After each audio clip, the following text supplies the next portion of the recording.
Good day, Bermuda, and thank you for giving us this time with you today. On Wednesday, the Premier gave a speech to her party in which she said her government was standing strong for Bermudians. And one of the things that the One Bermuda Alliance has continued to do is to be realistic and to look at exactly where we are as a country. We had 8% unemployment rate come out this week. That is a staggering number of people, 3,300 unemployed. This is coming from a report that came from May of 2011. Since May of 2011, I'm sure all of you have recognized, whether you were looking in the newspaper or you know personally, dozens and dozens of businesses have closed. There have been hundreds of layoffs since that time. And it would be very interesting to know, as of today, where those unemployment stats are. But suffice to say, the numbers that we have in front of us right now is a staggering 8%, 3,300 unemployed. And I don't think that any of us are quite happy with that direction. In fact, it has doubled since 2009. And I have said before, and I will say it again, it is not necessarily where you are, but it is where you are headed that makes the difference. And the reality of Bermuda's story is this. We are not headed in a direction that we have heard from our Premier in past, saying that the country is recovering. If the country is recovering, then why do we have a staggering 8% unemployed, businesses closing faster than they are opening, but yet she says the economy is recovering? The numbers don't match.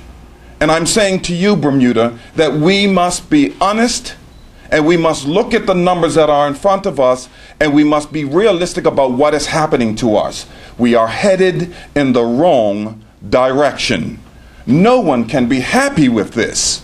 No one can be satisfied with this. What it is telling us is that our government's policies, our government's procedures and decision making is not working for Bermuda and working for Bermudians.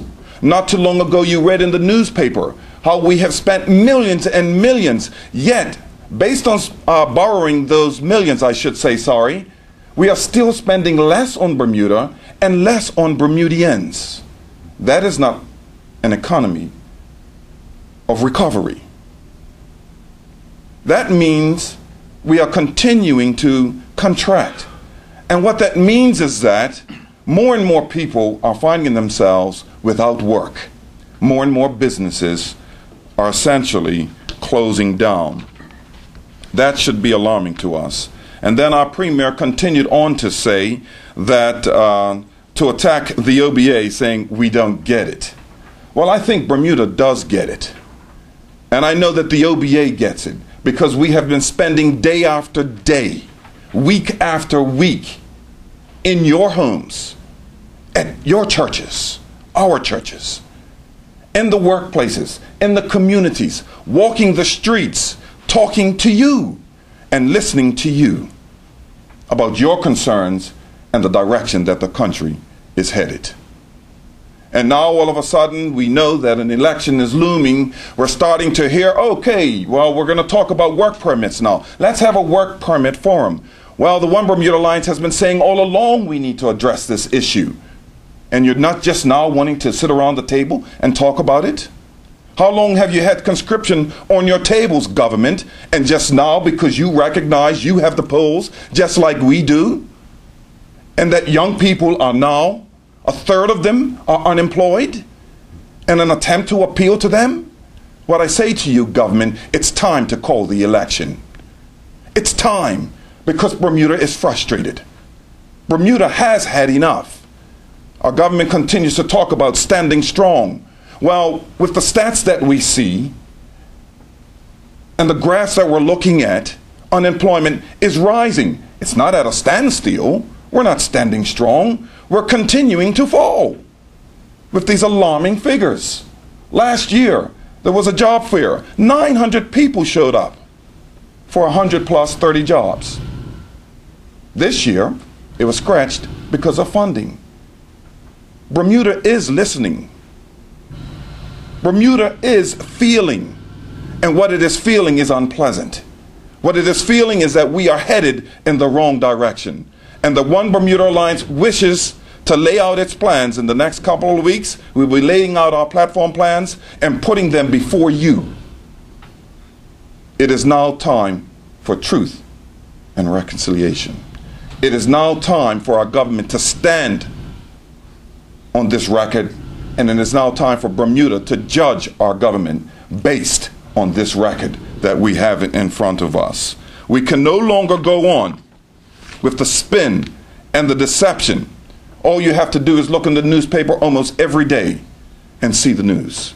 But yet our government has continued to be spinning and be deceptive, more concerned about going into bus shelters and tearing down OBA posters rather than getting on with the work of getting Bermuda back and working again, rather than getting on with the businesses of ensuring that our middle class is not being foreclosed on and that our low-income people can find good-paying jobs. That's what our government should be doing, and it takes years for them to get to a solution, something that has been put on the table for some time now. When we talk about work permits and these kinds of things, Bermuda's frustrated and no longer can continue on in this direction. We are committed, the OBA, to social and economic equity for everyone. Because the one thing that I know that we recognize is that the pack can only run as swiftly as its slowest member. And the OBA is determined that those who fit within the low-income bracket, we will make it a priority to sit down and to work out a plan that will work for you, to move you in a progressive state. Our middle income will not have to suffer the foreclosures of their homes and the losing of their jobs. We will work with them to ensure that there will be true recovery, and that recovery starts by being real. It starts by being realistic. It starts by looking at the real stats that are in front of us and using those stats as an opportunity. Now our government knows that when a good plan is put before the OBA, we support it. But what's happening right now is good ideas and good suggestions have been made in the House of Assembly only to be pushed aside, and OBA has no ideas or no solutions or no plans. Well, Bermuda's not believing that anymore. Bermuda is frustrated. And I say to our government, call the election. Bermuda is tired. Bermuda is frustrated, and it wants to move on. And so with those things in mind, I have been sitting down and I have been charged with putting together a team that will change the direction of this country. And you'll be seeing more from our shadow ministers in the next coming weeks, spelling out the plans that have been put forward. And those plans have only come together based on the interaction and the talks that we have had with you in your homes and on the street. Now, when it comes to the economy, I am proud to stand next to Mr. Bob Richards, Shadow Finance Minister. We spend every day, hours upon hours, weekly, just him and I, talking about what is needed. And the main mantra of our talks is this, that we leave no one behind. This country is too precious to all of us, and no life should be lost or left behind. For there's enough to go around for all of us. And when Bob and I sit down and talk about the economic recovery plans, it starts with, as I just said, leaving no one behind. And so with that in mind, I will turn over the rest of this conference to Bob, but I remind you, and I will say to you, government, it's time. It is time to call this election. Bob? Thank you.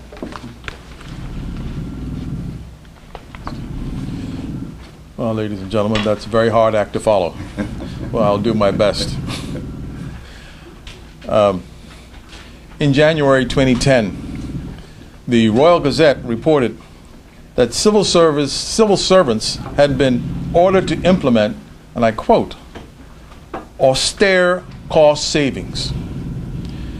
And the RG went ahead further and said a 4-point plan approved by Cabinet to curtail spending in the wake of a massive budget overspend for the last fiscal year was sent to all department heads by the head of the Civil Service, Kenneth Dill, end quote. And they executed that plan. 93 teachers let go from the public school system because of budget cutbacks. The Sunshine League, which closed its doors after losing its government grant. The Mirrors Community Program lost government support. The support staff at the Barclay Institute were laid off.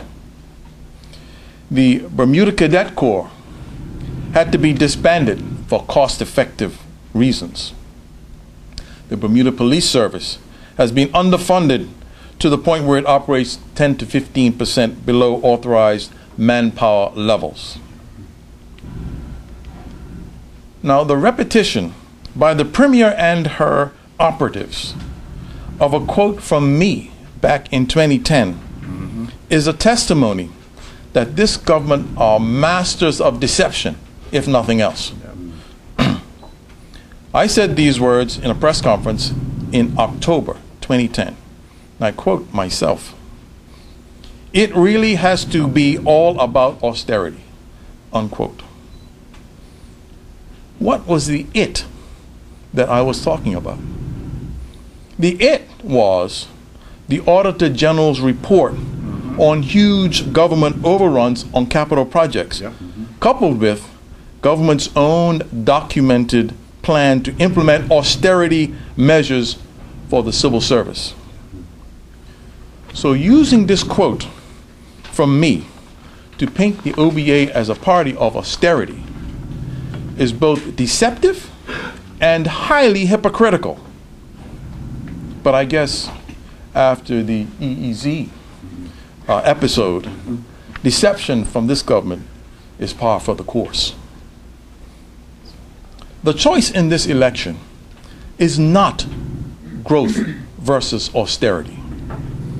The choice is between further contraction under this government or responsible growth under an OBA government. That's the choice. This government is not about growth. It is about contraction. Contraction. And their record is proof. While there is slow growth overseas, our economy is still contracting. Contraction has resulted in A, the unemployment figures that we have talked about today. B, the export of jobs in Bermuda to other lands. C, the exodus of job creators from our shores to anywhere but here. D, the death of local businesses, both large and small, in retail and construction sectors. E, widespread vacancies in residential rental units, while mortgages still have to be paid by Bermudian owners. And F, soaring debt, both public and private.